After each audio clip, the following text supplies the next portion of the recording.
What is going on, guys? Welcome to the Wednesday night live stream. Today we have Briefing with Owen. How you doing, buddy? And you're muted. Dun, dun, dun. Technical difficulties. Hey, Devin, how are you? Excellent, thank you. All right. Chet, Jose, Rob, welcome, guys. Lurking, welcome to the beginning of the live stream. The random Q&A, whatever rabbit hole we go down today, we will see where it takes us. But, you know, something reefy, salty as always, and should be good. So, how you been doing, O? I have been good. Yeah? Excellent. I think the tank is doing well. Excellent. It's always weird having your tank is Inverted? doing well. Yes. Yeah. I think I'm on a good path. So right now it's the try not to resist the urge to change anything Yes. and just let it be. So I'm going to put all my energy in my kid's nano tank to get that Oh. to speed. I was going to say, do you know the best way to keep your hands on the tank? Have a kid. It steals all your free time to mess with it. That works too. I have been messing with my tank much less the past few months for obvious reasons. But the one thing I did notice, I'm like, yeah, I definitely do it. Now, that being said, it has made me thankful for how much stuff I have automated, because it more or less autopilots itself from all the different automations I've done over time. So I'm kind of in like a side thing. I'm very thankful for that, because it means I can be a lot more hands off when I don't have the time, and my tank will still like survive without me. Do you get worried that you're too automated? I keep going Never. back to this thing. Okay. No, sorry, go on. No, the best, I was saying this to Greg this morning, the best tank I've had is a Zeovit tank. And Yeah. not because of the Zeovit method. I think it's because I was just dosing everything in the tank every day and was just looking at it. So, I think that's it. On that same breath, when I was doing like the daily Reef Moonshiners, like actually doing it daily, like the tank was looking pretty dang good, like from the daily additions, and you are paying more attention to it. That being said, there is also something for keeping your hands out of the tank and just letting it do its thing and not messing with the ecosystems. I mean, it's a trade-off for sure. It probably looked a bit better with my daily attention, but at the same time, if I ignore it for a few days, minus feeding the fish, then things are still doing pretty good. And what I've learned is when it's mature, there's not a lot. You test alcohol. Listen, can never go back to manual alkalinity testing, because automatic every day, a few times a day, that is just so awesome.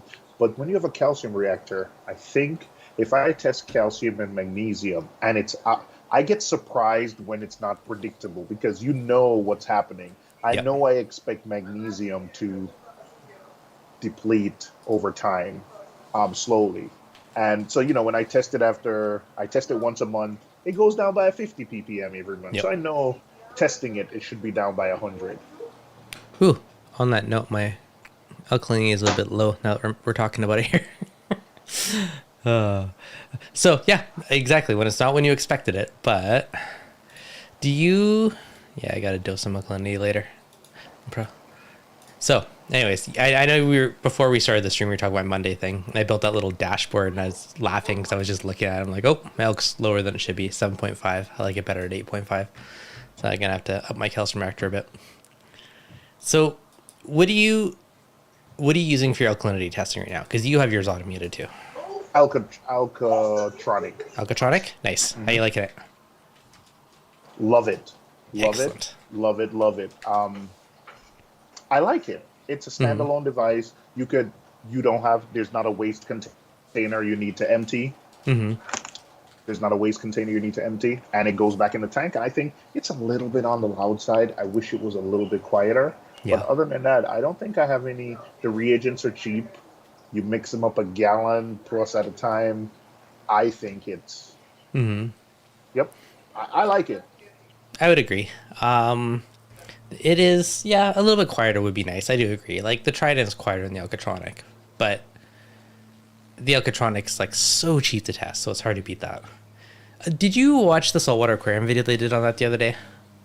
There was a comparison they did, and in their video they had the Alkatronic test, and it was like really expensive. I'm like, that is not accurate at all, because it's super cheap to test. But you know what? were they so in that video? I think they were using the reagents from Focustronic itself because No, oh maybe, but I don't think they calculate it right, or they're using the 1 liter, not the 1 gallon. I don't know. But when I do it, I worked it out. It was like pennies a test. that's what I got too. Yeah, it But was super cheap. I'm also using the Alcatronic.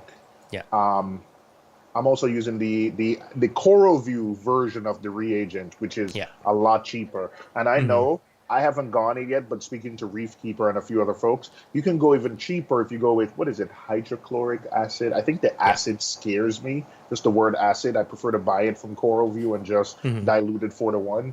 But apparently we can get, if you're thinking pennies a test, you can get it to sub pennies a test because the hydrochloric acid is even cheaper if you buy it on eBay. Yeah, super duper cheap. Um, yeah, it's HCl 1.024. No, not that's only 0.01 N, or I can't remember what it is offhand. But yeah, it is super duper cheap. Even if you buy the legit one, it's still pennies a test. It's like less pennies if you buy like the knockoff, whatever, the rebranded acids. But it is so cheap to test. Anyways, that's a big thing for it. Bert, how do you get green star polyps off your hand? They shouldn't stick to your hand, but if you're getting them off of your tank, you can usually just peel them off. Green star polyp off your Yeah. hand. Was your hand in the tank long enough for it to grow on your hand?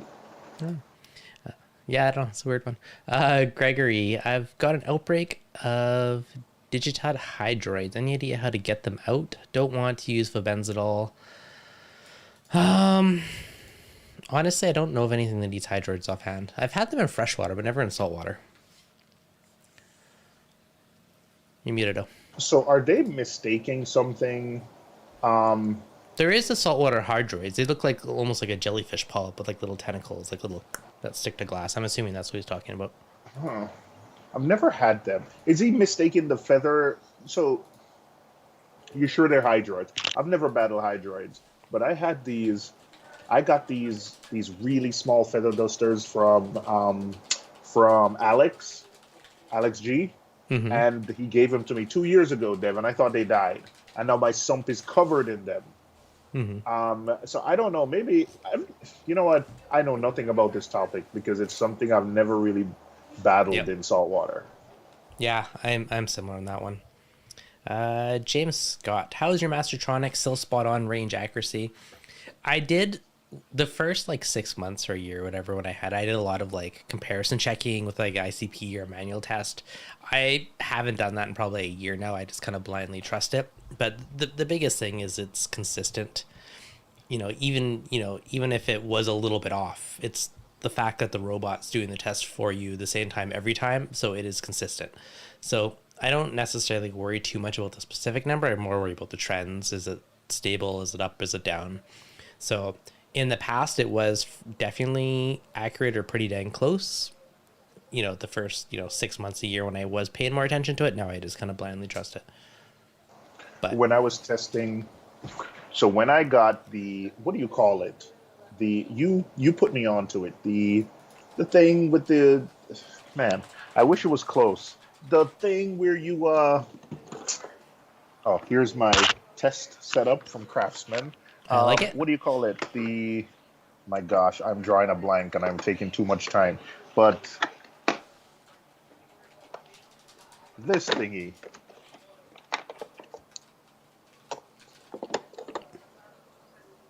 What is it? Where you Oh, can the pipette, the adjustable pipette. Pipette, yes, pipette. So when I started using this, and at the time when I was doing this with the Hana and testing at the same time when my Alcatronic and when I was running the Trident were testing, the trends were the same. The numbers Yeah. were different, but the trends were the same. Mm-hmm. So I never worry about one being close to the other. Like the trends, if one dipped, Yeah. they dip. If one might dip by, so the Hana might dip by half a DKH, and the Trident might dip by 0.7 or zero point 0.9, but they were all within the same. If you Yeah. plot them on a graph, they were all within the same range. So I never I never calibrated any to be the same. I just knew they were the same trends. Yeah, exactly. Like my Alcatronic, Jason, yeah, it is super cheap to test. It's like pennies a test. But yeah, it's test a bit higher than the Trident does. But again, they're still roughly the same trend. So I'm like, I could calibrate them to be super close, but I don't know. I don't really care. As long as they're consistent in their trend lines, I'm happy. But yeah, the adjustable pipettes, that is super handy. Same thing, like when we're talking to these testing robots, it's something that's going to make it consistent with your dosage. So every time you do it, you're testing it roughly the same amount. That I is don't key. remember if it was you or Greg. I think I remember the day I had the epiphany where I lined up like three Hannah bottles and realized they were all different. The Yeah. lines were all different, and I was always filling it up to the line. And but with the pipette, I don't worry. In fact, one of the things I do now when I test is I throw away all the pipettes for all these tests. Hmm. At least the pipettes that you use to draw water from the tank, because I have no need to. I can set it to 10 mils. I can set it to whatever. I'm surprised BRS doesn't carry these. These are They so, should. my gosh. Yeah. When I in my manual testing days, I use those all the time. I have Yeah, one I did. somewhere It's over a here. no-brainer now. And when I mentioned it to anybody, it's like, duh. But Yeah. never thought of it. I guess we all think the Hannah bottles are correct. Yeah.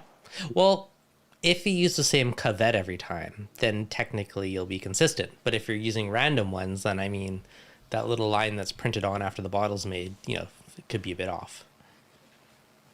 So that could be messing with your trend lines if, you have 6 different cuvettes and you randomly grab one every time you test. And that's exactly what I do. That's exactly what I do. I Me put too. all the cavettes together, so I grab different ones.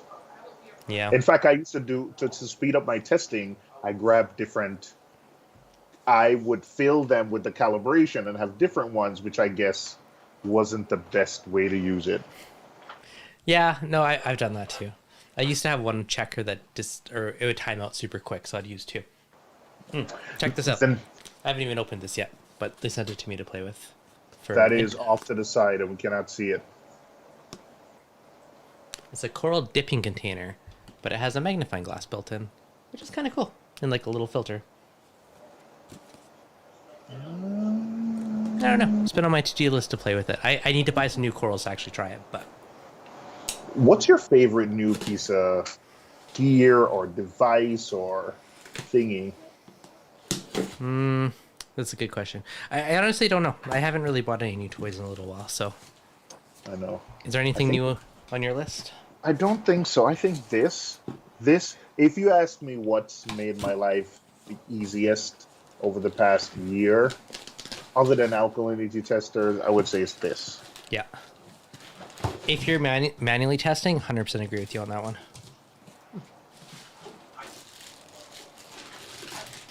Sorry, I've been meaning to look at this for a few days now. You're getting the live unboxing view. So totally cool. It's kind of cool. I appreciate how they have measurements on there. Focus. So it's a Measurements. coral dipping slash. Yeah. I wonder if you can also use it to acclimate fish, because then you can look at them and see if they have spots, tattered fins. I don't know. Ooh. Inspection. Focus. The raccoon. That's kind of cool, actually, with the magnifying glass on it. It's kind of funky. I like it. Which Simplicity. company is that from? Simplicity. I know. They reached out and said, hey, you want to check this out? And I said, that sounds wonderful. Thank you. There's a little frag rack, so you can put a bunch of frags on it.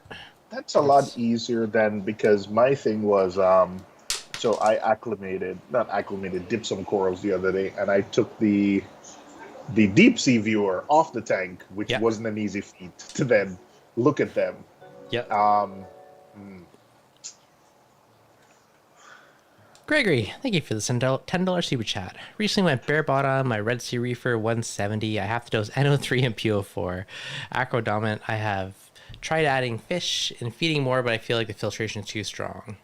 Is dosing my only option? Honestly, I would start by reducing your filtration. That is, if you're, rather than spending a bunch of money on nitrate and phosphate additives, one, either A, add more fish so you have more nutrients, or B, export less. So if you have a big refugium, lower the light intensity or reduce the hours. If you're running your skimmer 24/7, maybe try running only at nighttime, 12 hours. I would start there and then see where that gets you. And his camera's overheating. Oh, there you go. Oh, there you go. Yeah, so I would start with exporting less before you're spending a bunch of money on buying more supplements to dose that stuff. That's my thoughts. And thank you for the super chat. Okay, so little frag rack with little eggs, kind of cool. Sits in the bottom. Got a magnifying glass to inspect your corals and measurements. I appreciate the measurements because I always guess when I'm dosing of how much stuff I'm actually adding to the mixing bin. I kind of like just wing it, but this actually has measurements of ounces and liters, so I really appreciate that. Yeah, so that's pretty cool. I will probably let you guys know once I actually use it how effective it is, but that's pretty cool. I do appreciate that. I'm definitely gonna use it for dipping. So there you go, guys. Can you see me now? I can. Welcome back. All right. Sorry, I had to change cameras.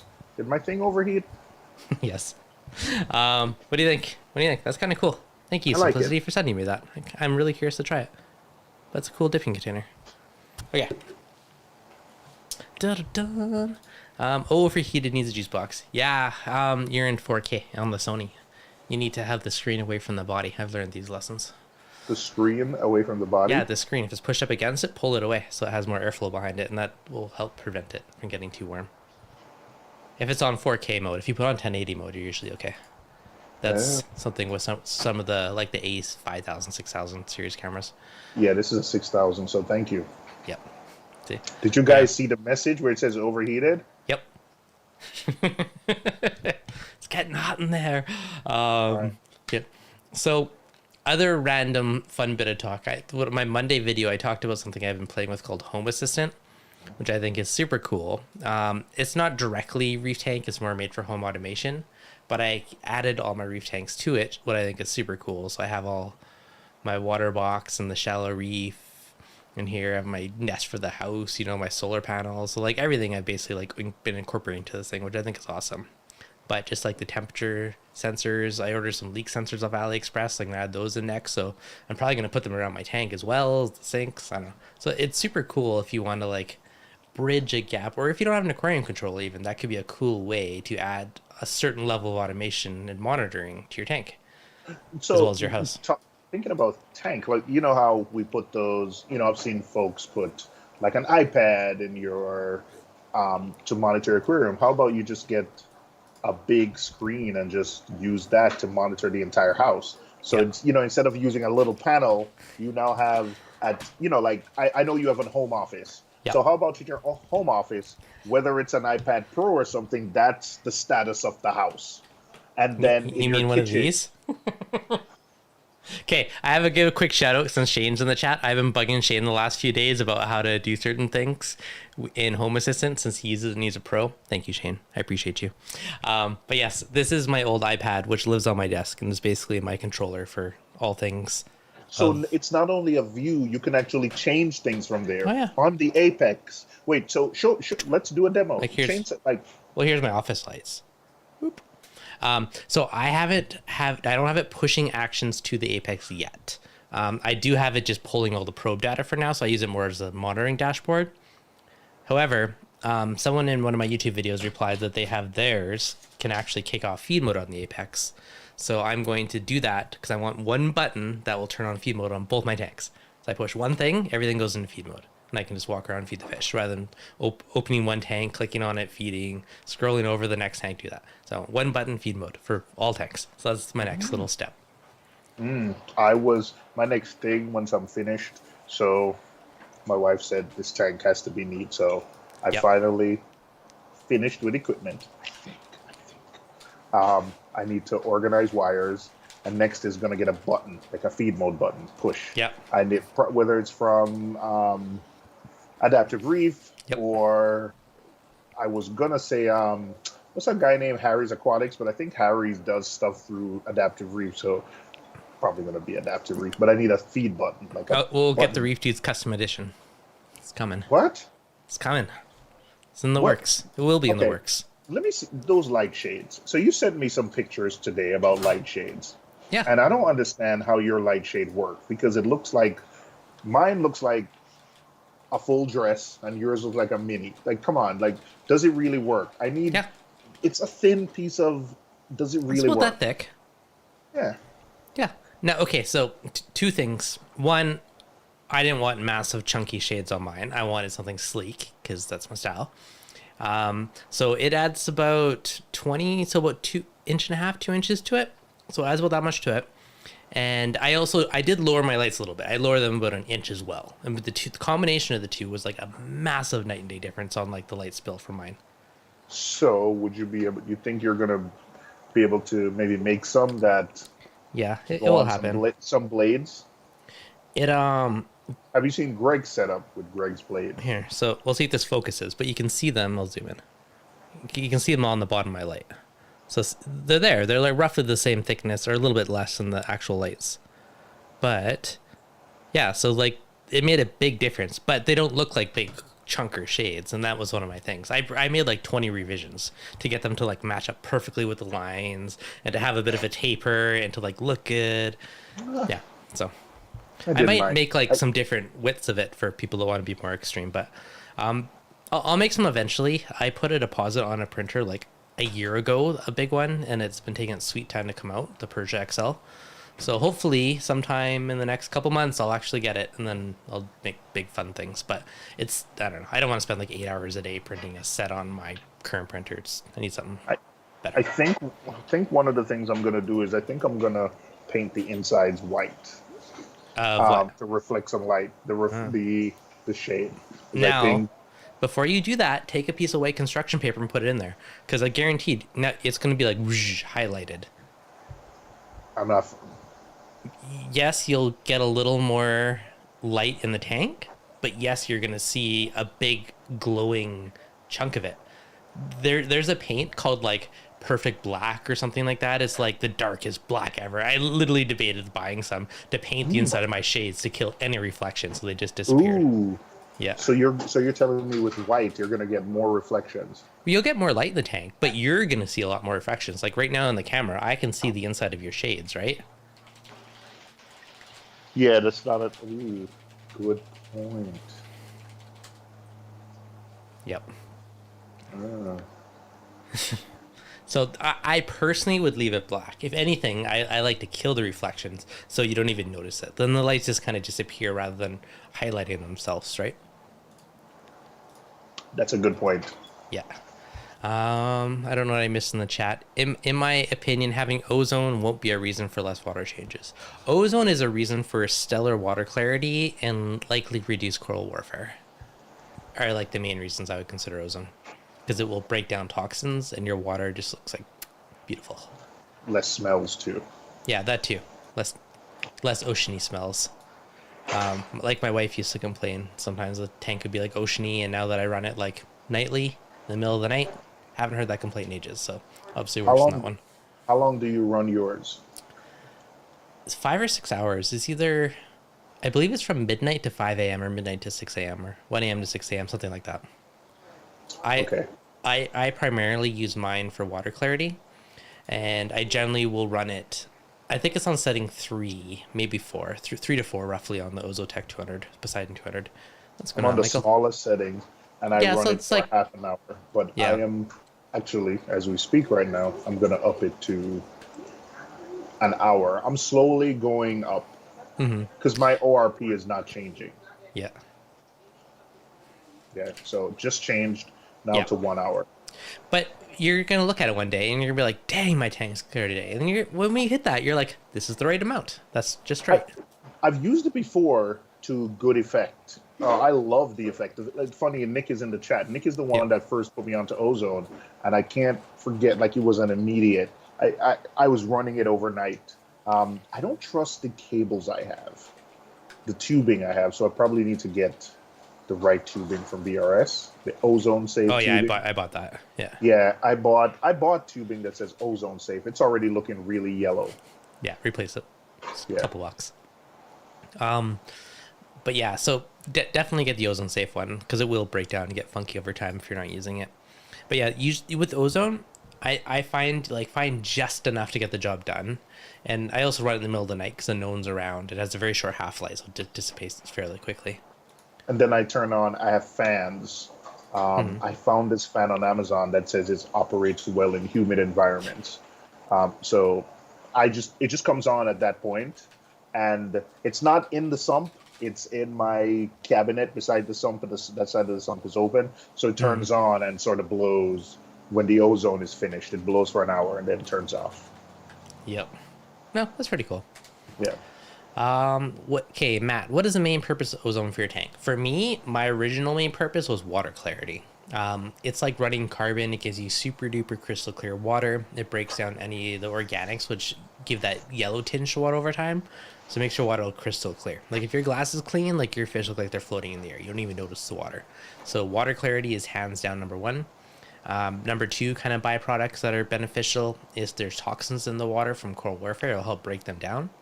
And the third byproduct is, again, breaking those organics. It reduces any kind of like oceany smells from your tank. So those are kind of the main ones, I'd say. Same for Super, me. yeah, Smells. easy to maintain, super duper easy. I've used a China one in the past where I'd have to like unscrew it and take it apart and like wipe all the dust out of the little Corona discharge plate. I'm currently using the Ozotech Poseidon 200. That one maybe like every like 6 months or so, I'll like spritz a little RODI through it. I've only done it Really? once. I've only done it once. Do you need Just to? if you are running it I don't really need to because I'm not running a super humid environment. If you're running it in a very super duper humid environment, it could build up nitric acid inside of it. I don't think it's that big of a deal. It just makes it slightly less efficient, but I'm only running it on like 30%. So do I care if it's less efficient? Not really, but I did just for good measure. But anyways, that's why they have the dryers. So if you feed it dry air, the ozone, it's more efficient and you get kind of more bang for your buck. I don't use a dryer anymore because I got too lazy with the beads, and the heated ones are like $500, and I just couldn't justify it. So I just run whatever air, but again, mine's pulling from 6 feet below on the floor below in a drier area. But it's where my laundry is, so it's probably not the driest. But I do that. So probably like every like 6 months or so, maybe I'll just flush a little RDI through it and then just like spray the air compressor through it and just basically rinse it out. I've only done it once in the fall. I'll probably do it again now that it's springtime. But I I don't think didn't it's realize you could required. Yep. flush RODI through the ozone. Yeah, and then just dry it out. I did that and just sprayed some compressed air through it to dry it. Like Ah, take the tubes off and unplug it, and I took it outside and did it. Took 2 minutes, super easy. never thought of that. Yeah, yeah. The Ozotech one isn't cheap, but it's also I don't know. It's well, it works well. It's more controllable than some of the other ones, and you can like replace the parts inside of it. Where the China ones, you just buy a new one, basically. Yeah, that's what it is. You could replace the Corona discharge cell. Yeah, Um, I have a I don't follow. know. It's a trade off. Yep.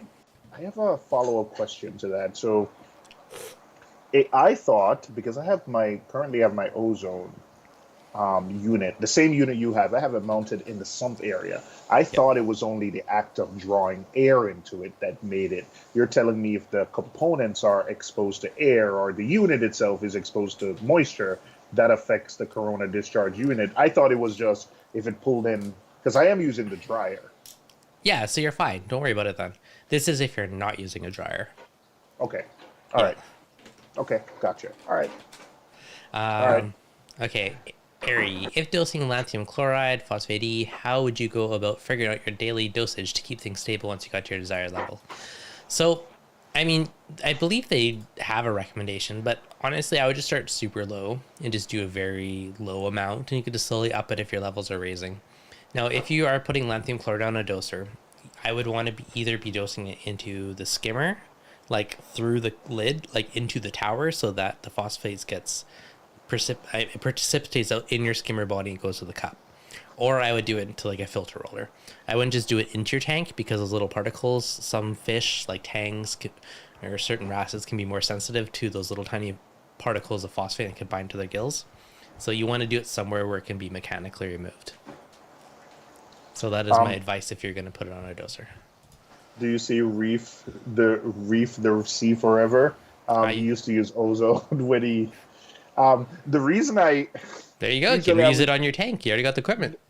the reason I brought that up is the other day I needed to refill my CO2 container, and all the places close to me don't do 5 pounds anymore Really? because, well, New York is now a state that allows it's legal now. Yeah. I'm not going to say the word before we get Yeah, not yeah. safe for kids, but with that and the beer industry, like CO2 is not available and it's being used. So it was so hard to find CO2 in that small, like a lot of places, because they can sell the 20 pound all day. They don't carry the 5 pounders anymore. Really interesting. Yeah, because New York is now a legal, legalized state, so they Huh. use it to grow. So, and the guy Crazy. at the place said, like, yeah, we carry the 5 pounders because we have a lot of welders that use it. But he said a lot of our competitors, and it's a franchise, I think it's Airweld or something. He's Hmm. like, a lot of the locations don't carry the 5 pounders anymore because if you can sell the 20s and the 50s, why carry the smaller ones? Because it fits in my beer fridge, A, and B, I have a backup one in case my 10 pounder runs out. Yeah, for us, oh, absolutely. I don't want a bigger one, but he Yep. said, Okay, Alex, I have a mixed tank. I want to go SPS dominant. Are 2XR15 Gen 5 Pros enough for 35 by 15 by 15? Yes, they definitely are. That would be perfect, actually. hmm Bill says buy one Gen 6. Two two Gen 5s.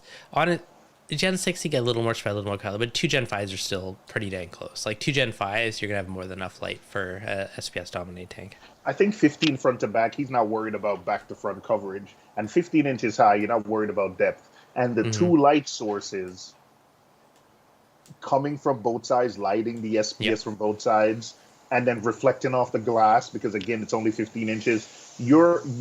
I think you can grow. I think that'll serve the tank from when you have frags to when it's fully grown out. I don't think you'll Yep. need any more light with that. If you have one, it might cover it, but I think you'll get some shading when the colonies get big. You will. 2 foot by 2 foot, I would use one XR15.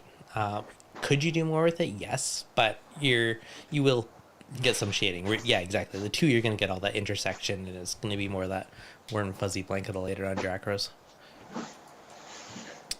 Yep, Dun. true.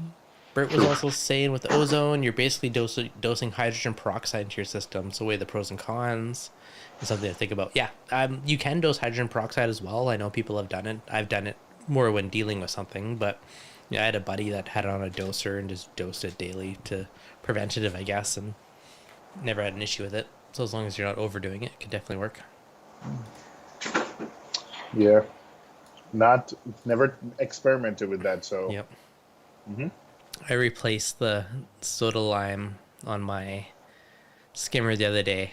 I was just noticing how wonderful my pH is again. It's up to like 8.45. 8.1's the low. It's like crazy how much of a difference it makes. you're at 8. Wow. Well, I'm doing multiple things. This is the soda lime pellets on top of my sodium hydroxide dosing. Let me see my pH. My pH maxes out at 8.1. That's what I used to max out at. Yeah. I think now, actually, sorry, looking at, um, let me see. I get to, yeah, 8.2. I get to 8.2. Mm-hmm. But when my calc reactor is low, it Yeah. does. It makes, I have a question. Man, this is a learning session for me too. Do you think putting a pH probe in your calc washer is even worth it? Does it tell you when it needs refilling? Yes and no and yes. Do I think it's worth it? I don't really, because you would have to calibrate it reasonably often if you want to be right, like fairly accurate. Because calc is hard on things, right? It's a high pH. It will tell you when you're losing potency though, because you'll see the pH start to drop, which I would normally say just add a quarter cup scoop to it every like week or so, and you'll just keep the potency high and not worry about it. That being said, I'm just thinking to myself, and I don't think I've topped off mine in 2 weeks, so I'm due to do it. Where if I had a probe in, it would tell me. But at the same time, I'm like, do I need something to tell me, or you just do it? So it's a trade off. Yeah. I've moved the calc stir to the front of the sump because my sump is not yet covered. Yeah, I can't see it. But when I look and I see the calc stir cloudy, I have the same. You're using the Avast Marine, are you, or did you change? I'm still using it. So I added. I think I told you this before. Alex made me some fins that it keeps the calc. So there's two changes I made to mine. One, I got them to make me a custom one that's a little bit shorter. Yeah. So the calc, when it overflows, is more potent. I also added a fin to the stir, so it keeps So I can look at it. I moved it to the front of the sump where I can look in it, and if it doesn't look cloudy in it, then I know um, it needs more calc. And I surprisingly, I go through calc pretty often in that stir. Like I need, Yeah. you're right. I would never think you would need to add calc every 2 weeks to it, but it does. You do go through it a lot. Yeah, but yeah, like I don't do a full one, but I have like a little half cup scoop or quarter cup or whatever, and I'll just like top it off just to keep the potency up. Like I'm far overdue for doing it. Yeah, O is tall. I feel short beside him, and I am tall. It's a true No, we're story. about the same height. Oh, you got like on me. I feel No, short beside you. you're what, 6'2"? I don't know, 6'1", 6'1.5", something like that. Yeah, and I'm 6 foot. No, you aren't. Yeah. You're high. You're taller I'm than 6 feet. No, I'm 6 feet. That's what Lies. my ID Lies. says. Yeah, when you were a teenager, maybe. When you first got your driver's license. Uh,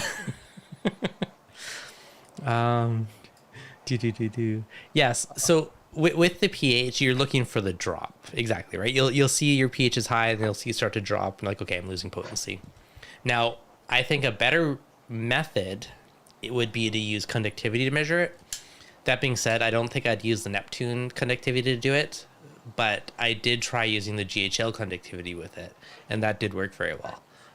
But if you're using like an Apex, I would stick to pH. And then same thing, if you're using a Hydros, I'd stick to pH. Or just Now, add some weekly and don't worry about the probe. now Neptune has a new conductivity probe that's Do they? 200. Yeah, there's a new conductivity probe. The thing is like now 200 or something bucks. It was always There was a expensive. there's a new one. I What's thought the you knew difference? this. No. They Is it out apparently yet? yeah, yeah. I went to the LFS to get one. I broke the one of my kids' tank. Something happened and I left the ATO off. And I think that's the type of thing that the salinity probe, even though it wasn't accurate, it would give me, directional readings. Mm-hmm. But yeah, there's a new conductivity probe. I don't see it. I'm looking at the website. It looks the same to me. It doesn't look the same and the price is way higher. Okay. 197 on Yeah. Neptune's website. Unless that's the Yeah. old one. No, that's not the old one. Oh, it looks The the old same. one was 100 bucks. Yeah. Well, I don't know. No, If Devin, it works look at- better, if it's much better, then okay. Like I will say for GHL, their freaking salinity probe was like spot on and reliable. Like I like their probe. I wish I could use it on other controllers. Yeah. No, I am looking at some pictures and I don't think it's worked. But if you look at the old ones to the new ones, there's definitely a difference. Yeah. Yeah, there's a difference in look. It looks different. Yeah. Okay, Nick, quick shout out. Thank you for the super chat. Gotta get some shut eye. Thank you for being on here at like 1 a.m. UK time. Appreciate you, buddy. Sweet dreams. So I don't know. Maybe I'll try one at some point, but I don't know if there's a difference or not. How is the tape sensor going for you? I like it. I have one in my ATO for the office tank beside me, and I have one and I put in the return section of the water box so I can tell. So I have a sponge. Two things. I haven't used an ATO in like 6 months or longer because I'm just using calc instead of my ATO. So one uses it to see if my water level's trending up or down in the sump, and then two because I have a sponge filter between my Chado and my return section, so sometimes it gets clogged up. So I use that just to know if I got to clean the sponge, if I see it rising, or if I'm dosing too much or not enough through my calc, then I just tweak it based off that. So I use it for those. I've been debating buying some for my mixing bins. I haven't got around to it yet, but one day I might. So the two. So I have two. So my main tank is Hydros, and my kids' tank is Neptune. Yeah. I've had What two. do you like better? You're gonna put me on the spot, but Yep. I'm using a GH. I'm using a Hydros on my main tank, so You like it better, eh? I do. Yeah, I'm liking it. So I'm liking it, and every time I like it. One, okay. it was new and fresh. It's been out 3 years, and there's been so many new releases in 3 years. Yeah. Also, every time it even crosses my mind, which it doesn't, the stuff that's coming, which the ability, like, what is it, the Kraken to remove Plugged, that is the bane of my existence. You think about it now. So I Hmm. have 2 MP. So I know you can do 24-volt units, and I heard Carlos. I don't mean to speak, but I heard eventually there might be a 36 two MP40s, two MP60s. None of the lights because those are 24 volts. My refugium light power ballast. I Hmm. think when I counted, there's 7 ballasts just on my tank. I'll be able to replace, and that Okay. takes up an entire shelf and a half. Devil's advocate. What if it Yes. dies? All of your equipment's down. What if what dies? Your Kraken that's powering everything because you removed all your fire bricks. What if that dies? Then the power Then bricks what? are close by, and you just. Or Just maybe checking. maybe I'll just leave one. Maybe I'll just leave one off the. Um, I have to play devil's advocate. I'm curious. no, that is Yeah. fine. I thought about it before, but you also, yeah, that is absolutely true. Okay. So I'm back and forth on the hydros because I like it for a while and then it annoys me for a while because I'll have like a smart plug that will just stop responding and then it won't react nicely. So I if I was to use it full time again, I would want the one that has the power bricks and the brain all in one. The Wi-Fi power adapters have been hit or miss for me. It's like they work for a few months and then one just stops responding and then I don't know, and then it annoys me. So it's been hit or miss. That's what I'm asking. No, Okay. no, you get no arguments from me. Yeah. There. Mm-hmm. I use the XP8, which is the Yeah. plugged in. Um, I have a power brick. Man, listen, I got no excuses, no explanations. Carlos is in the chat, so Okay. So here's this. This is what I would suggest for the hydros. Freaking Zigbee things. I've been playing with these lately. They respond in like a millisecond of you flicking that switch, and they don't rely on Wi-Fi. I think it'd be wicked if they decided to do something with like either Zigbee or Z-Wave. Probably Zigbee because it's more open source and like super cheap. It's so, in my opinion, it's so much more reliable and you don't have all the Wi-Fi issues. So I think that'd be awesome. But if, understood. yes, No, no, I do think the XP8 would be a solid way to go over the Wi-Fi ones. I have stuff plugged in the Wi-Fi. Um, Yep. when the Wi-Fi plug bar disconnects, the outlets stay on. So I don't plug anything in those outlets. So Yeah. for instance, I have one outlet, right? Mm-hmm. Yeah. So for the outlet, I'll plug. I think I have my calc stir and my calc feed. Like I'm really careful with the outlets I plug into the Wi-Fi outlet because if it goes off and those outlets stay on, those are things I want on all the time anyway. Yeah. It's so but I'm only using one Wi-Fi bar Yeah. versus the XP8. So for instance, I would never plug an ozone into an XP8. Never Yeah. into not an XP8, sorry, into the Wi-Fi bar. So yes, I'm using two Wi-Fi bars actually, and like I said, I'm just careful. So for those, I put the two power heads that are sweeping the back of the tank. So unless my tank is empty, which I guess I'm in way more trouble than worrying about two power heads out of. So the 8 devices, I sound like a madman because I think I have That's two fine. XP8s and two plug bars. That's how many Yep. ports? Yes. The 8 things I have in my XP8 are things that stay on anyway. Yeah. So it No, doesn't that's affect fair. anything. That's fair. But Now, honestly, it's the same thing with the Apex. The mhm. thing that really like about the Hydros is, and I was telling Carl, no, I wasn't telling Carlos, I was telling You're David. about I to tell saw him. Yeah. the owner of Coral View when I saw him a couple weeks ago at the event in Connecticut. Hmm. So I've had a Hydro since day one, Yeah. and I think I've bought every device they've come out with. And there are times when I need to do something. And what I like about the Hydros is every device is its own controller. So Yeah. there's been times where I'm like, I needed to set up leak detectors. And what I did is I went into the box of devices where I had an old control to, and I was like, hey, I can plug, these have sense ports, let me plug a leak detector into it. So I expanded the system.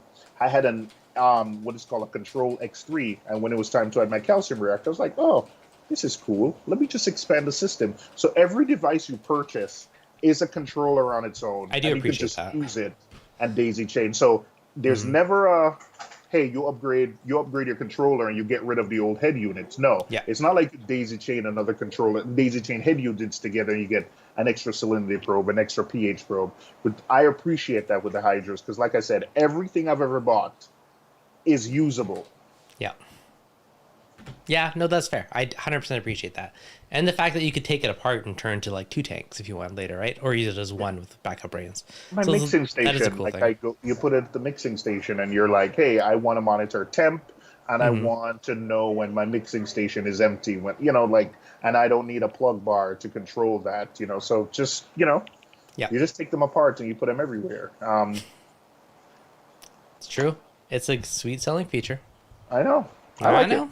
That's good. It's I excellent. like it, and to keep getting new stuff. Yeah, the But development and firmware updates is pretty stellar. I do agree, for sure. I love the competition though, because when there's competition, everyone is sort of forced to be better. So, hey, I think Neptune has also sped up the release of new things because of, I think, the success the Hydros have had. Probably, So because they're when pumping out new stuff constantly, which is awesome. It's good. when there's competition in the market, the consumers win. There's another controller company that's not pumping out anything new, but Are they from across the pond? Okay, so I'm throwing this out there. All the controller companies, I don't care who it is, Neptune, Hydros, JHO, whatever. So this is just like sprouting off the fact that I'm playing with Home Assistant and I'm obsessed with it lately. It is a platform that acts as a controller for everything. You can integrate any freaking smart device with it. That's what an aquarium controller should be able to do. Because I feel like they used to be that way, and then they came more like walled into their own stuff, and now maybe they're starting to open up a bit more again. Hydros is doing a pretty good job. Like, I appreciate how it can pull alkatronic results and all that stuff in. But if I look at something like this, I have it talking to my solar panels. I have it talking to my sensor push sensors for my thing. I have it talking to smart plugs. I have it Z-Wave light switches. I have it talk. I bought some gateway to talk to my power meter for my house so I can pull in the data. It's one platform that can talk to absolutely anything smart. And I think that's what an aquarium controller should be, right? So you're not locked into like one brand, one thing. It controls things, right? It controls your aquarium. So whatever you want to add to it, if it can work with it, I think that's like the way to win is being an aquarium controller. in no one's defense, I will say that That's my rant. It's over. when Drop controller the mic. companies were controller companies, Yeah. it was different. But now that they are not only controller companies, they make lights, they make this, they distribute Yeah. other products. I think that became harder and harder, and it became like a wall garden because a company was making pumps. A company was a controller company and started making pumps, so it's hard for you to give them the keys to your pump. I know. I can see, but also, Dev, I don't know. Yeah. The longer I've been in this hobby, the longer I feel like it is absolutely madness to put to absolutely require that there is no way to. So I've seen. The one thing I've learned in reefing is that when someone says something so strong, like it's the only way to do something, Yeah. I It's feel like never done. I discount that person's opinion by a lot. I'm not saying I 100%. totally. So when people say like, "Hey, I will never buy this product because it doesn't work with my Apex or my Hydros," I'm like, "What? I know, that's stupid. If you have the best lights, like why would you not buy the best lights?" And also, this thing to have your pumps being controlled by your controller, like I'm not changing my pumps or my lights unless I'm in front of my tank. Like I'm not Yeah. halfway across the world and messing with my pumps. That's madness. Yeah, I laugh at that too. It's like, how often are you actually changing that? Why are you changing it if you're not there? 100% agree with you on that one. Yeah, like it's madness to me. So yeah, I've also been that guy who, when I was away on business, had to call my wife and had to have her run cords across the living room because my controller went down. And when the head unit goes down, nothing else works. So yeah, Yeah, I know. That's the thing. all right. It's And stuff. enough rant. in perfect world, everything works standalone as well as with the controller. So if one piece isn't, 100% there, stuff will still work. But Savvy D, Apex, often imitated, never once replicated. Yeah, I don't. If somebody came out and replicated the Apex, then if the Hydros was an exact copy of the Apex, then I would not be using it because then I'd be looking for something different. You're looking for something different, not for the same thing. So they do have some advantages. I always tell people if you're a control freak, they coined that term, and you're looking to the crazy advanced stuff, then I think the Apex is for you. But if you're looking for something simple, there's a group chat that I was a part of, and someone said, "Hey, I just want to know pH and temp and get alerts." And they were recommending a bunch of things, and someone said, "Hey, man, just get a this where it's just as temp, and then you can plug something else in it." And it was like, "Yeah, I only need to know my temperature, and my temperature is going crazy, or my pH is out of whack, and I just want some alerts. I don't want to turn stuff on and off. I just want to know." Yeah. So we're talking about controllers, so I just want to shift a little bit and talk about Shift that. That still controllers, but that I really like the idea of that HANA. What is it? Monitor they have. Oh, My it's like just the issue with probes it- and the little screen? Yes, my thing is it's not internet connectable. Like I don't know what's the. I wish there was some way to alert you. I hope you can. Hey, if you can get it on your home automation thingy, but man, I wish if your salinity and your stuff is off and you can't get any alerts at all, I know. I don't know. I really want to like that product.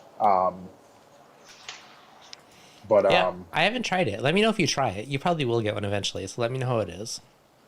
I recommended one to my LFS. Yeah. I recommended one to my LFS because he wants to know, like, he wants to put one in his mixing container, keep on top of the trends, what's happening up and down with the salinity.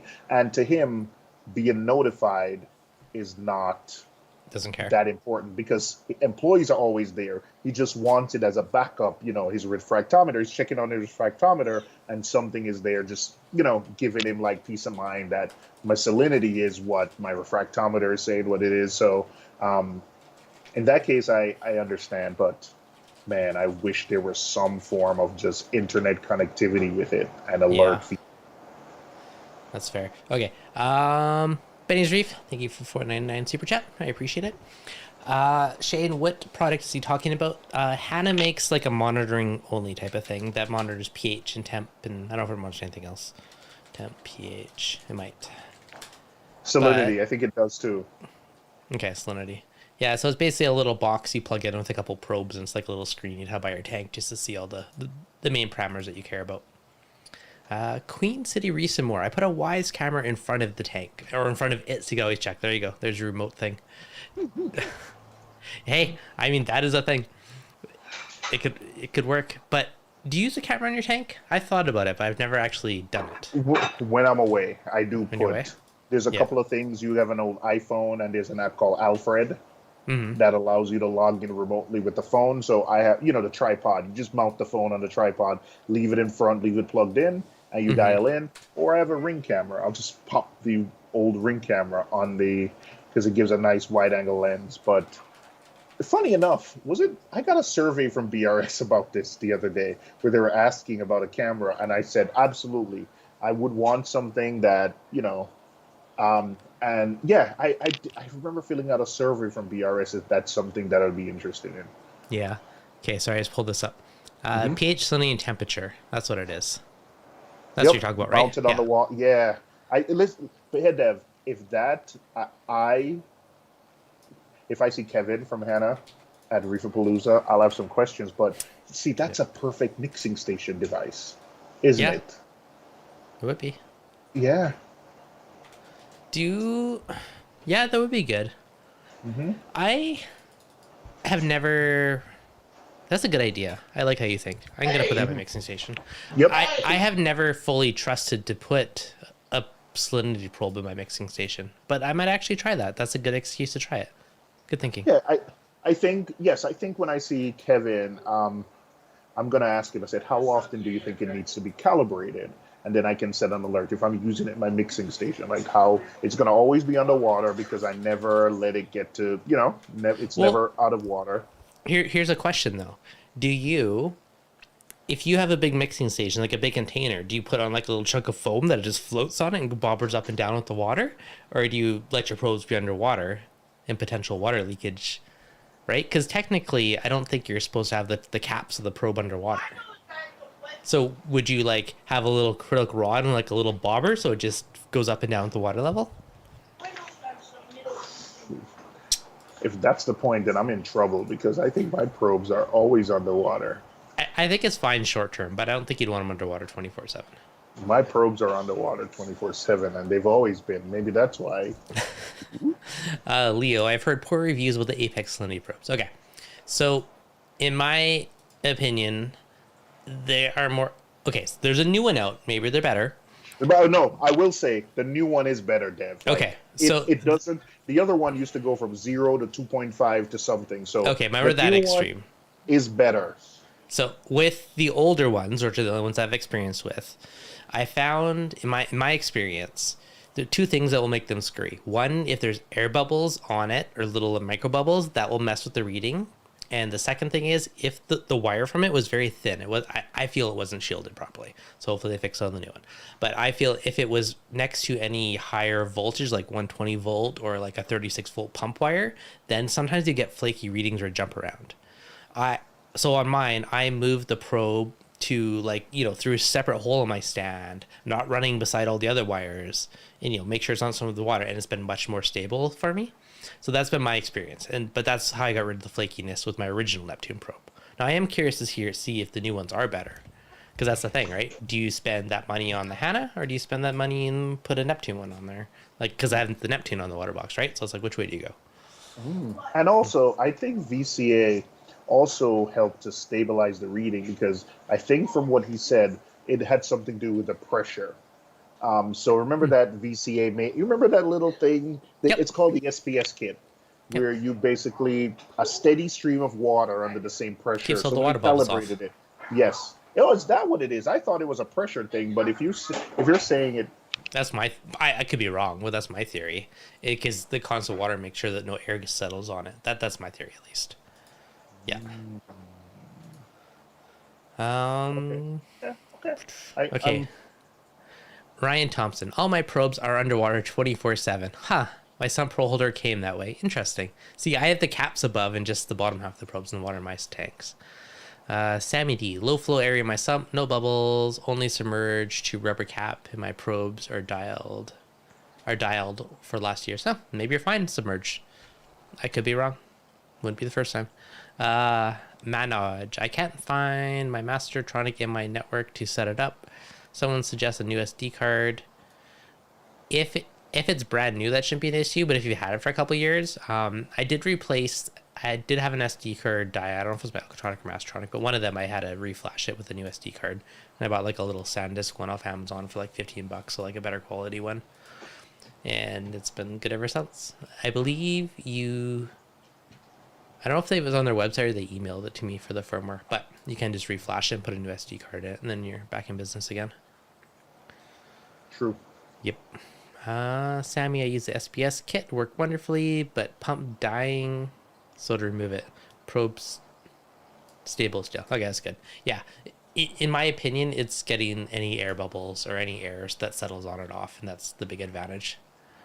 Yeah, I just got, and this didn't happen. I think there was something with the probe because it wasn't just one. I was using the Apex for 10 years, and I've never been able to trust that probe.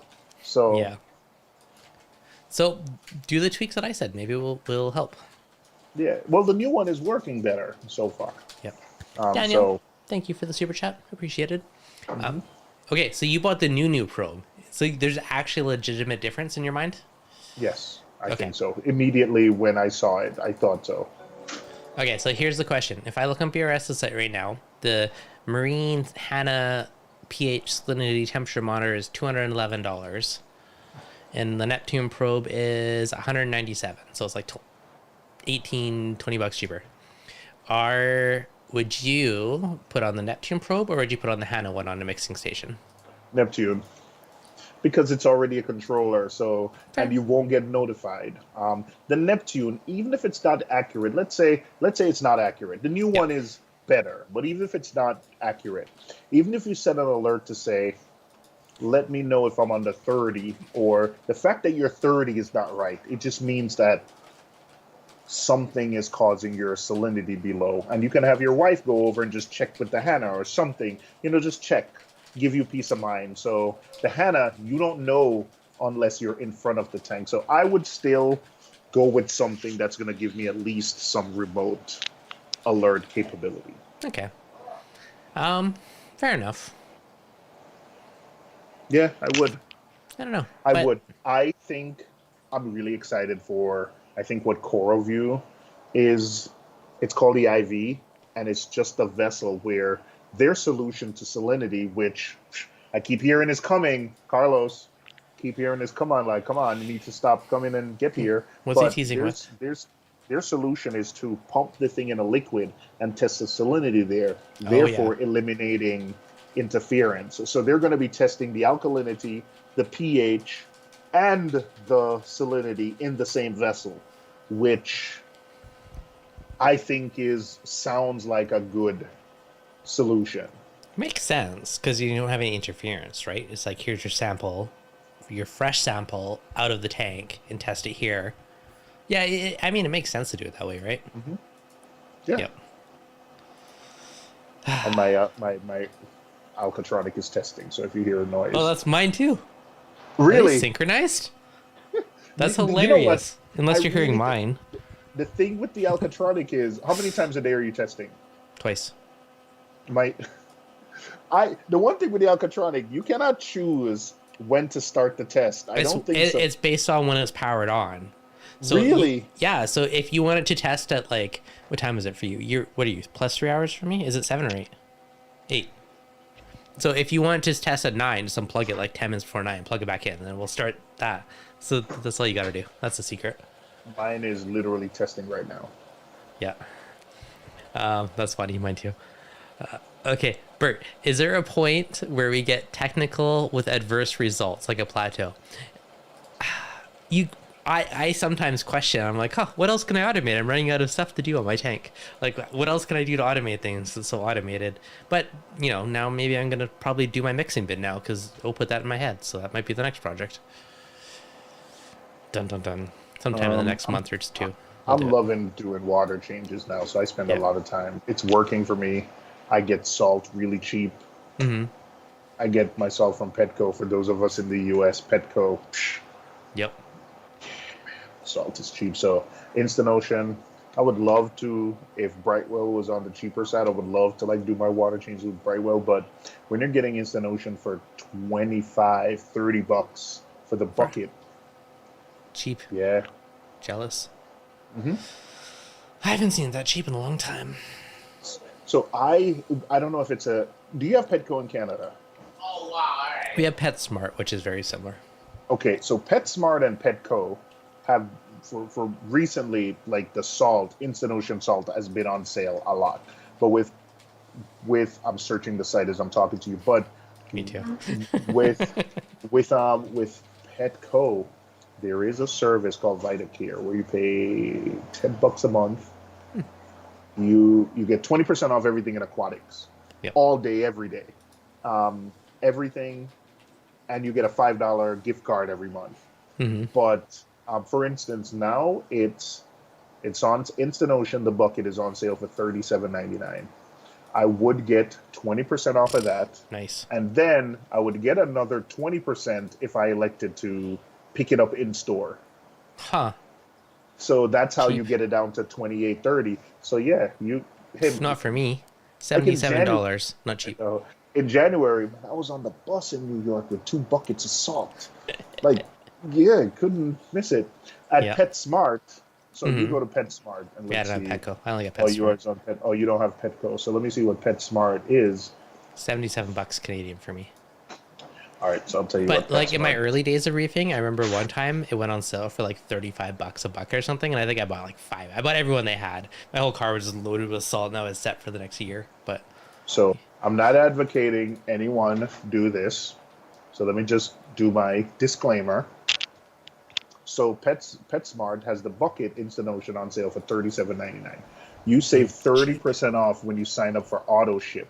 So if you buy 2 and tell them to ship it to you every 6 months, after 2 months, go cancel and sign up for another auto ship when you need more.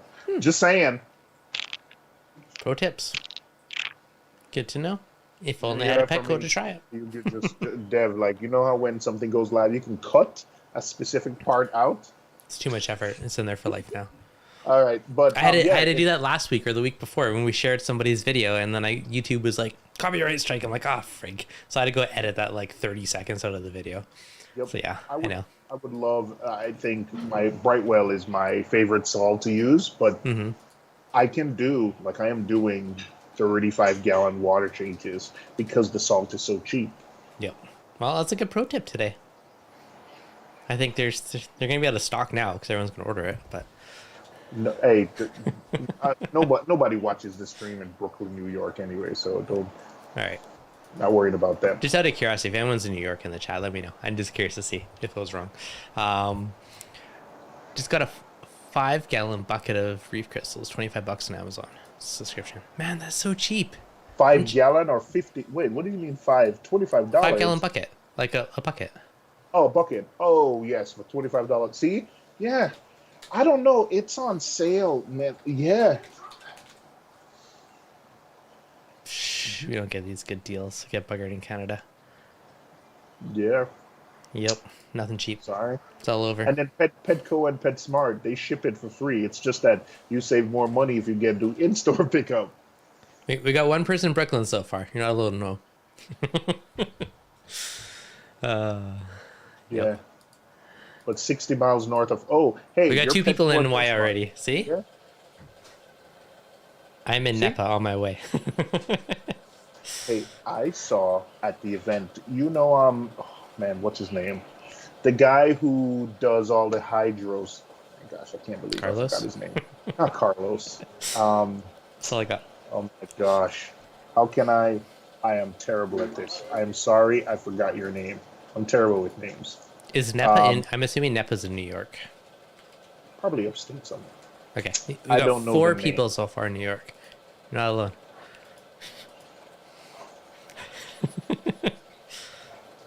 See, your secret's out. I'm sorry.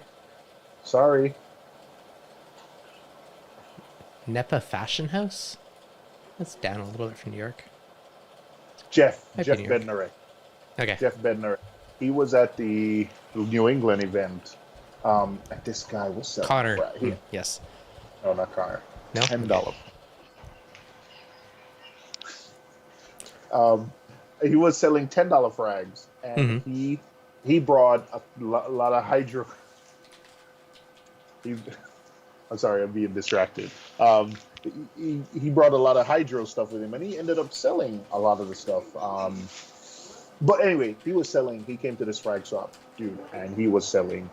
He was a one-man operation, and it is the most efficient one-man operation I've seen at a frag swap. So he had, usually when you're at a frag swap and you're working, you put the coral in, you scoop the bag. He had a system where he had a spout, like lemonade, you have a spout. So he had a bag. He filled the bag with it was amazing. And there was a process where I think Jeff's an engineer in real life. So he had this optimized. It was like poetry in motion. The little simple things that when you see someone who's so good at it, I was wowed. He took a bag, filled it with the spout, put the coral in, tied it, and then when he was finished, it was one motion where he dried his hands when he was reaching for the pin pad. It's a capacitive screen, so I think it was like there's a poetry in motion. I was amazed. I was like, why doesn't everybody do the whole spout to fill your bag instead of dipping it? Yeah. Makes sense. I mean, yeah. Here's the question: are you dipping your hand in the water to grab the frag, or using tongs or something? Anyways, Dude, he was so good. Jeff was so good. there you go. Jeff was Carlos said so Jeff is an engineer by trade, yes. and Yep. in coral bagging, it holds true. I felt if the way that frac swap was set up is it was in a high school, so you walk down the Mhm. corridors and each coral vendor were set up in classrooms. I felt bad for the guys in Jeff's classroom because Jeff's line was wrapped around Crazy. the classroom, and oh my gosh, it was good. It was awesome. I think Jeff Huh. did well, and it was nice to meet him in person. So, Oh, that's pretty cool. That's awesome. mhm. I use a John spoke. Secco say, "Yeah, hey, efficiency, right? Yep." Yep, exactly. I use a spout for my margarita. Do you remember at originally it was Rap Orlando, the Reef Shine guys. They had I think it was a coral box doser inside this acrylic thing, and it was basically pulling like shine up, and it was dropping it through these spirals and all this crazy stuff to make little shots. Do you remember that? I think I remember that. Yeah, that I was cool. also remember I don't know why this is in my head, but when it the was fun. Teco, no, when the was it Teco when the Teco chiller guys Hmm. were chilling margaritas with their chillers, and yeah, they were actually like giving drinks, margaritas, Hmm. to show how they plumbed their chiller to this big vessel that was margaritas. They were like, touch it. This is chilled to 60 degrees, so and it was a spout. So I remember that. Huh. Yeah, There you go. Repurposing yeah. aquarium equipment for Speaking of which, beverages. I'm sorry that I forgot his name. He doesn't work for the Reef Moonshiners anymore. He works for not Moonshiners, but he doesn't work for him. He works for Fritz now. So I'm sorry because I used to love getting the Oh, moonshine. Jacob. I used to love getting the moonshine I think it's show. Jacob. Oh my god! Yeah, that was Yes, good it's stuff. Jacob. That The was good moonshine. stuff. The Yeah, freaking one apple year pie one. Mm. he brought me apple, then pear, then peach, and it was so good. That stuff was Yep. strong.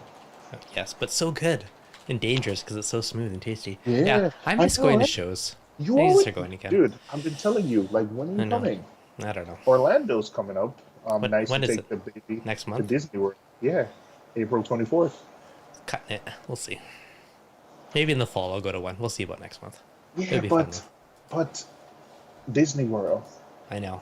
Yeah, but he's too young to know. Well, no. California, Disneyland, Oh, and fair it's a point. shorter trip to you, and it's in August. True. That's potential. It's a shorter trip to you. What would it be? A 3-4 hour flight? I don't know. We'll find out. Probably And longer, but let me tell you, there is a different vibe to Rap California, and I think it's probably because Greg's club hosts it. 5 hour So flight. you get to hang around with those guys. Yep. Yeah. My son Tyler and I went last year, and we went on. Yeah, we went around with Greg. We went to water park. It was cool. It was fun. Nice. It was a Yeah, good that's trip. awesome. Yeah. I haven't been to California. I've been to New York, Orlando, and I feel like one other one, but I haven't been to the California one yet. So it would be good. Program my Yeah. doser. If I find a picture that I have somewhere, I have a photo of the Reef Moonshiner one. It was like, I don't know, half of it was like literally just for show because it was like these like glass things that spins around, but it was just cool. Like I kind of want to build it one day, just for fun, I do. just because. I know. Just DC, because. yes, you should. You should. I'm encouraging you, man. Come on. Okay. It's time. You've been for so long. I know. COVID and then babies and life is crazy and yeah. Some point this year. I don't know if it will be next month though. It'll be, if not, maybe Next in the month fall. is cutting it really close. I Yeah. agree. But Plausible, but cutting it. August. That has probably more potential realistically. Yeah. Yeah. Oh, it could be good. I don't know. So what else is new at the tank? Any other projects on the wish list or any cool stuff you're doing? No. I had a shucks. This is always so weird. I had a custom controller board. Yep. I bought. It's a fake adaptive reef controller board.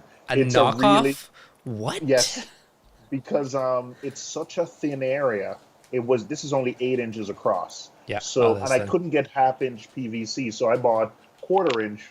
And the guy from my LFS, the aquarium shop, he glued it together to make half-inch, cut it, made me a French cleat, and glued the Ecotech controllers to it. Like, no, mounted them to it. Wait, So he glued it to the board. no, mounted. Sorry, mounted. Drilled Okay. the hole.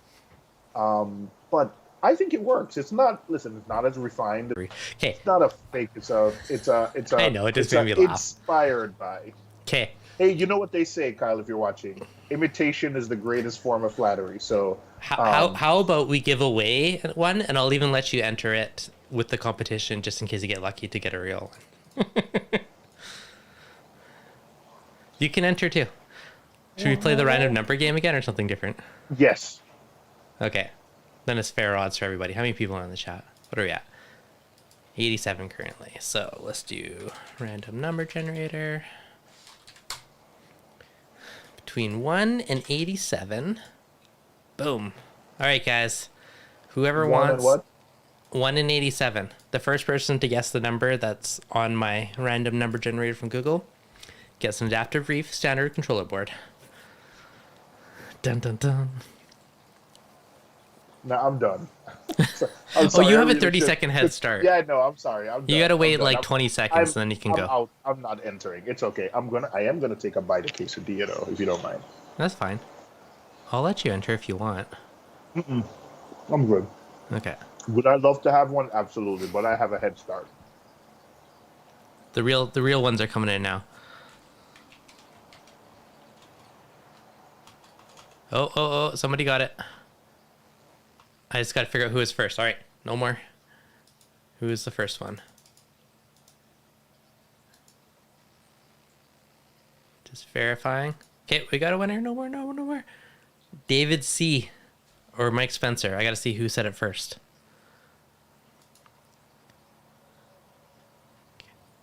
Okay, let me start at the top. Find the top one. Who's number 1? I think it's Mike Spencer. Just verify no one said it before him. We're just slapping this in Notepad just to double check, because I see multiple people said the number. All right, Mike. Mike Spencer, looks like you, buddy. Congratulations. Magic number of 65. And one more last verify. Oh, Carlos said 65, but were you the first? This is the problem when multiple people do it. Okay, before I commit to who did it, I have to scroll to the very top and copy and paste again just to double check. It's so quiet with you muted, oh. Sorry, I'm just stuffing my face. Yeah.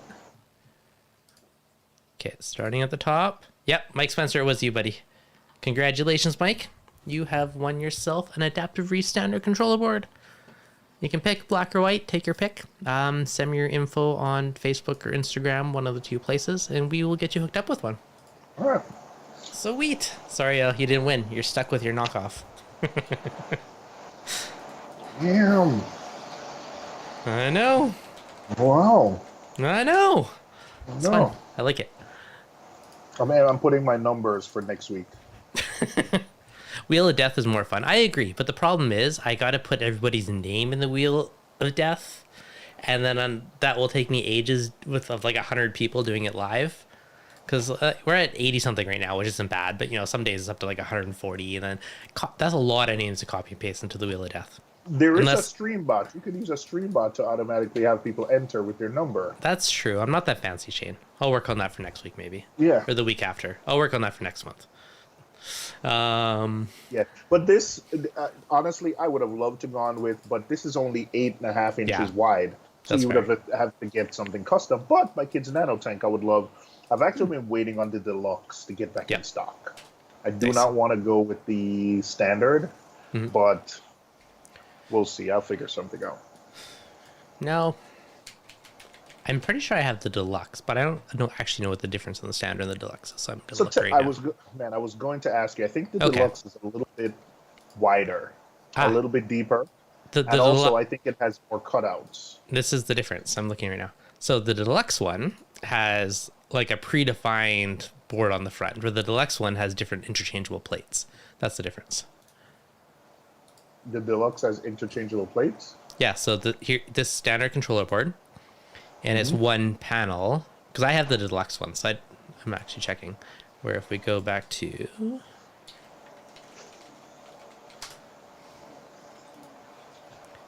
So yeah, so standard one has basically like a predefined cutout, some predefined plate. And deluxe. And the deluxe one, I believe, this is my assumption, I could be very wrong, but deluxe controller board. Dun, dun, dun, dun, dun. So they have all the little plug covers. Oh, maybe it's the same. I think there's more holes. There's more holes, and I think, I think there's definitely more cutouts for cable. Oh no, maybe they're both like that. Yeah, I think it comes with the covers and other stuff like that, and there's like side covers, so there's more cable potential. But hey, and it's a little bit deeper. There's a little bit deeper, and I think the shelf inside it, where you can put, the shelf inside of it, where you could put a power brick. There's more on the deluxe. Yeah. Okay, that makes sense. Well, either way, congrats, Mike Spencer. Pretty sweet one. So yeah, shoot me a message on Instagram or Facebook, and we will get you hooked up. Oh, there's the Alcatronic right there. There you go. I can see it in the side. Lower, lower, lower, lower, lower. Back towards the center of your chest. There you go. You're pretty good at this. Look at you. It's on my first rodeo. Yep. I want to see the new probe. Yeah, I don't know if there's a difference in the probes. Visually, they look the same to me. Okay. But we'll see. Yeah. I think there's difference. Jacob Mills. Just got the Mastertronic yesterday. It was a hard choice between that and the Reef bot. Which do you like better? It's a trade-off. Okay. Mastertronic I've had for a year or two. I've had it long term, so I have a good experience with it. It's been reliable. It's been working well. It is still big, but it's physically smaller than the Reef bot. So that's a consideration. Reef bot is physically bigger, but it also holds more reagent, so you can do more tests, but it takes up a lot more space. So, I mean, if you're putting your tank stand, like, it takes up a lot of real estate. If you have a sump room, you don't care about the space, then it could be a very solid option. It's just certain different considerations.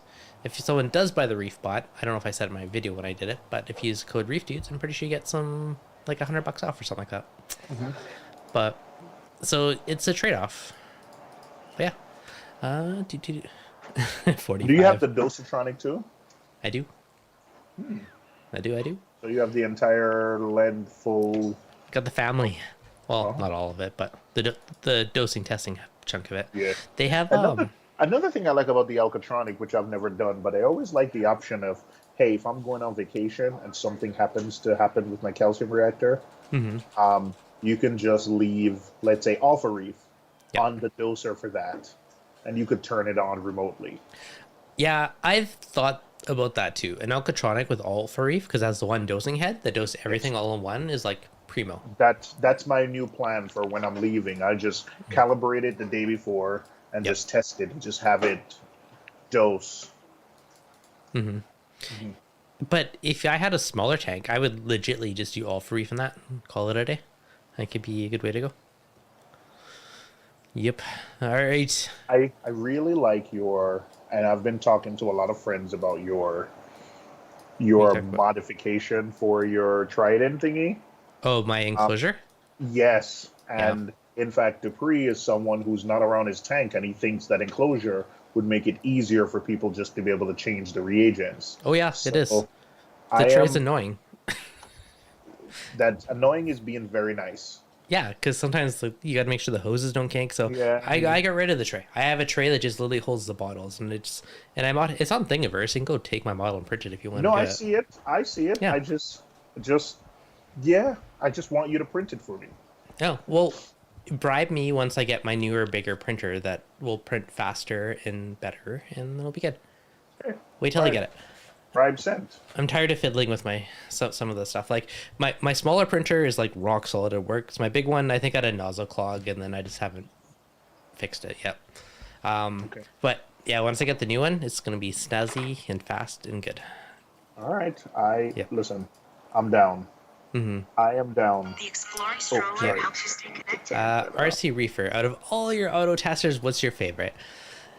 This is a hard question. They all have pros and cons. Alcatronic, I like it because it's standalone and it's super cheap to test. It's been reliable over the long term. I've had it for many years, and it's been solid. I have one in both tanks. I do like it. My most recent alkalinity tester is the Cage Keeper. It is tiny. I like it because it's physically very small, and it's very quiet. I do appreciate that. The cons are that it doesn't necessarily bribe for down payment. Thank you. Dude, that's a down for my bribe, by the way. Sounds I know good. it's just $10, but I'll take it. the rest Thank you. is coming. Appreciate it. Just a down payment. All right. Sounds good. Okay, so the Cage Keeper Plus, it is super quiet. It is tiny, which are all huge pluses. My only con is there's no screen to tell you the results. You got to look at the app, and you can't really import that into other stuff. So it's like within their own app. That's its con. I guess you can say that same thing with like the ReefBot and the Mastertronic though for the multi-parameter testers. So the Alcatronic has a BNC port that you can pipe into your Hydros, your Apex, your GHL, whatever, to the pH port to get that reading into it. The Reef Bot, same thing. You got to use their app. I believe there's 12 vial spaces, so you can put in whatever you want in it. So you can have your calcium, milk, mag, nitrate, phosphate. You can have all that in one machine, and it's a robot that spins around, and the little needle comes in, and it automates the manual testing. I got the upgraded 60 ml vials, which took a ton of freaking test kits to fill it the first time, but it's going to last a long time, which is sweet. Alcatronic uses 20 ml vials, so they're a third of the size. So you have to refill them a little more frequently. That being said, I only test once a week for most parameters, so they still last quite a while. Now I've had the Mastertronic for quite a while too. It's been solid. I do have the Apex on my one tank. And then again, if you have like an Apex, the Trident integrates very nicely. You got all your stuff on the dashboard. It's a nice seamless experience, which I appreciate that. The cons, I would say, is one, if you don't have an Apex, it doesn't work, right? It's not standalone, where the other systems are standalone, and that's their big plus. And the reagents are a little more expensive for the Trident. That being said, if you have for an Apex, it is a very nice user experience. I did hack the code in mine a little bit, so it only tests half as much, so that my reagent lasts twice as long. But so that's what I did to make my reagent nice and cheap. But again, that, and I printed a smaller case for it, because if you see my stand, I don't know how I keep fitting more gear inside of it. It's like a freaking TARDIS. You just keep somehow jamming more stuff in there. Oh, you're muted. You got to tell me how to do that. I think Dupree is testing manually with his Trident, which I didn't know was a thing. Yeah, you can tell to manually do a test. I didn't know that. Well, no, he's not doing automated testing. He's only doing manual. I don't know how he does that. But I would have liked, man, I got to talk to you off camera, because I would like to know, because that's a big thing to have it test. Because the tank I'm thinking of putting it back on is not that important of a tank, and it would be just nice to know, the parameters of that. Yeah, like, personally, I don't care 4 times a day. Twice a day is plenty for me. Yeah. Once a day for Alk is fine for me, if we can even go that much. You might be able. You might be able to. All right. I did it twice. I just cut it in half. So you get the everything once a day, and then elk a second time, 12 hours later. Yeah. That's what I did. You said Sammy D, which is technically most accurate. It's not more accurate. I don't like these. Yeah, don't worry about accurate. Here's the thing. If it's, how well is it calibrated, right? Like, if you calibrate it perfectly, you could probably get it slightly more accurate. But if it tells you your number is 8.3 and you're actually 8.2, it doesn't really matter. Like, what matters is that it tests consistently, right? If your elk is 7.9 or 8.5, it does not matter. It's keep it there consistently. And is your levels going up or is it going down? And that's the biggest thing you care about. You care about the trending more than the actual number. Shane, thank you for the $5 super chat. $5.50. Thanks, buddy. Complete reefing outsider here. Are the blue lights on the tanks purely aesthetic? Heavily, yes. Blue lights more functional for maintaining a reef. The corals, that is, if you go in the ocean, when you go down deeper, most of the other color lights are filtered out. So a lot of the lights that are hitting the corals in the ocean are heavily in the blue spectrum. So that's mainly the spectrum the corals use. That being said, there's also definitely a chunk of aesthetics to it, because those are the colors that make the corals fluoresce and pop, which is what makes us all addicted to all the pretty colors. So it's a bit of a blend, but yes, the blue spectrum is definitely more what they use for health and growing. I would love, once we get the gang back together, me, you, Brandy, I would love to have some discussion on lighting, or have a session where we take some lighting questions, Yeah. because I know a lot of people don't know this. Brandy is like a whiz with lighting, and she did her undergraduate work in lighting and photosynthesis. So I think, even I was last weekend, I was at Polo Reef, and was it last weekend? I don't remember. Polo Reef, Hmm. and there was a discussion on lighting, and I just think there's some interesting points. But Brandy just had a baby, so can't wait till she has more time Yep. to do streams again. But yeah, would love to have her. I've been having discussions with her behind the scenes about lighting, and they're always like really, really interesting. Yeah. Yeah. Hey, Dev, I have some contacts. So while, the last couple of months I've been out and above, I've met some really interesting people, and I gonna connect you with some folks who I think would be good guests on your show. Sure. There's one lady locally, Lizzie, who Hmm. grows Fido. I didn't Hmm. realize there's a lot of commercial clamming or clam farming on Long Island, and there's this lady that grows Fido commercially and sells it to the people who. So if you have a stream all about Fido, um, Sure. I'm in. she told me like one trick which I've never heard before. She's like, "Hey, you can put like your saltwater, your what do you call it, your fertilizer, and some other stuff, everything except the Fido, and microwave it to sterilize it." I've Hmm. never heard that before. Yeah. Microwave for 15 minutes. I've microwaved salt water before to sterilize it. Yeah, and she said that works, and that's even a better sterilization than using alcohol. But I think she would be like a good person, so I'll send you those contacts. I already told her about you, but I said you're a good host, and she has nothing to Thank you. worry about. So, yeah, yeah, Yeah. No, I'm always down for interesting conversations. So I'm in. yeah. Tell her to I reach out. know, I know, I know. I will, Yep. I will. RC Reefer. I have 3 tridents. That's a lot of tridents. I'm on the fence about the Mastertronic and don't want to throw money at another unit. It. Well, do you want to test things other than what the trident's testing, right? So if you want to test, you know, phosphate, nitrate, maybe like potassium or some other random stuff, then that's a good excuse for it. But I mean, you could also do you care about the nutrients? That's what most people care about, right? You can do ammonia and nitrite and other different things, but I'm assuming you have 3 tanks, or you just have a lot of redundancy built in.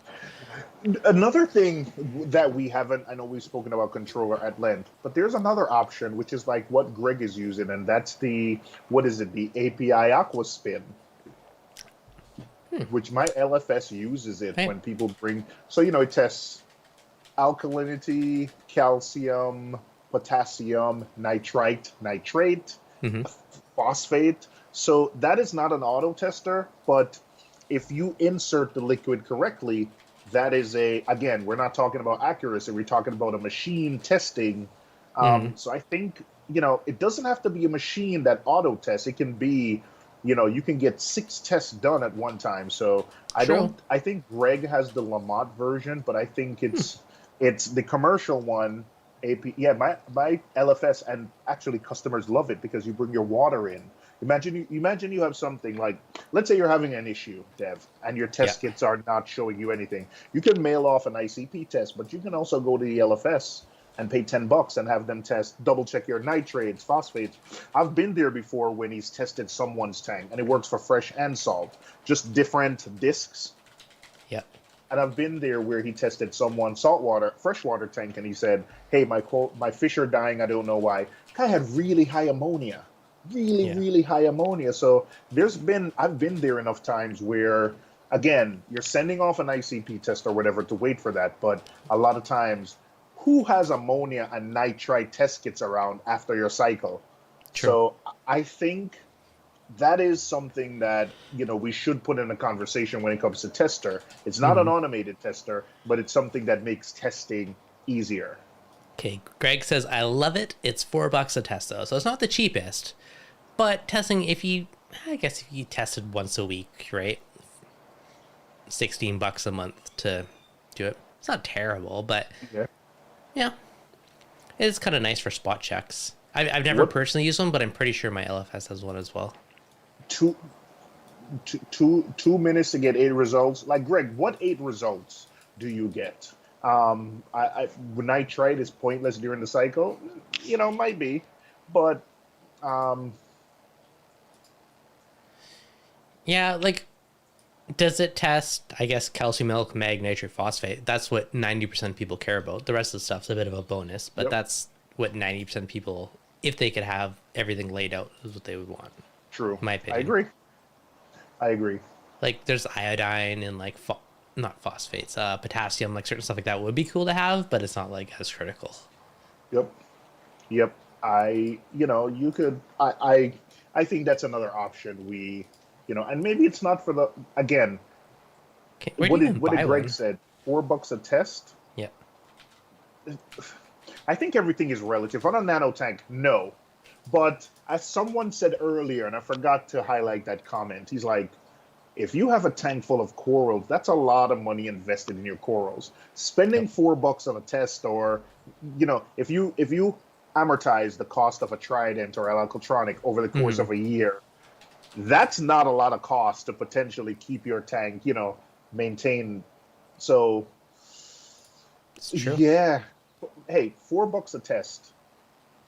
That's not, if you're testing weekly, $4 a test.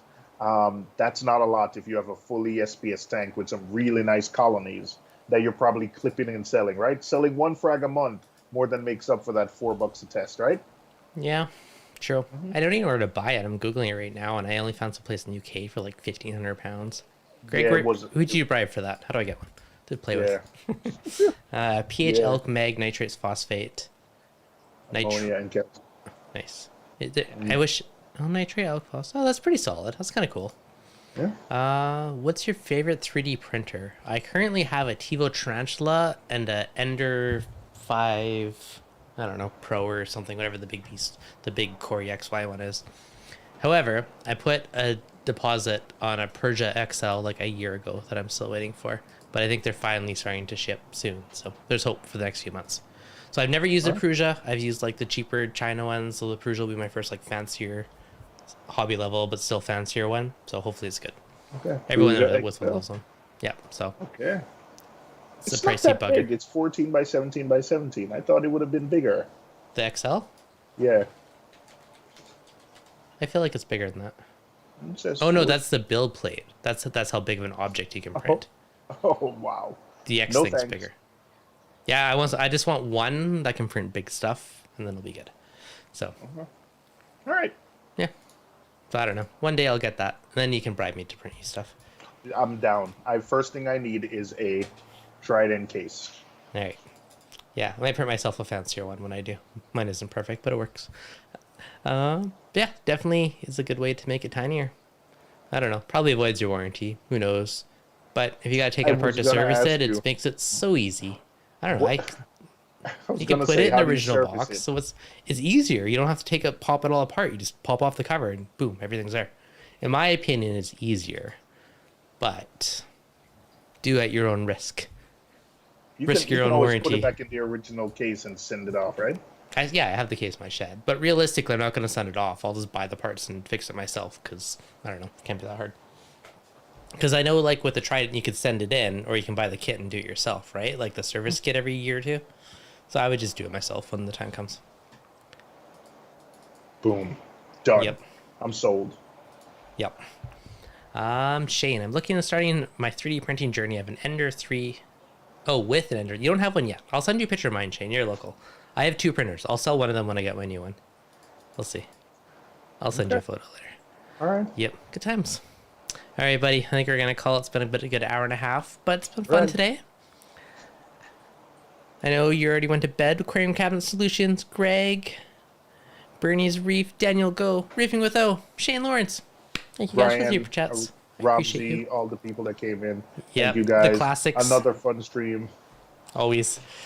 Definitely appreciate you guys hanging out for the last hour and a half. If you enjoyed it, Superman is in the building. booyah. Again, if you enjoyed it, hit the like button. You're new, subscribed, all the standard issue YouTube stuff. And we will see you guys on next week's stream or next week's video. Oh, next week I might actually have to skip it because I might be out of town for work, but to be determined. I know. Hey, man. Set me up and I'll take over. It'll be a stream takeover. I'm serious. We'll see. We'll see.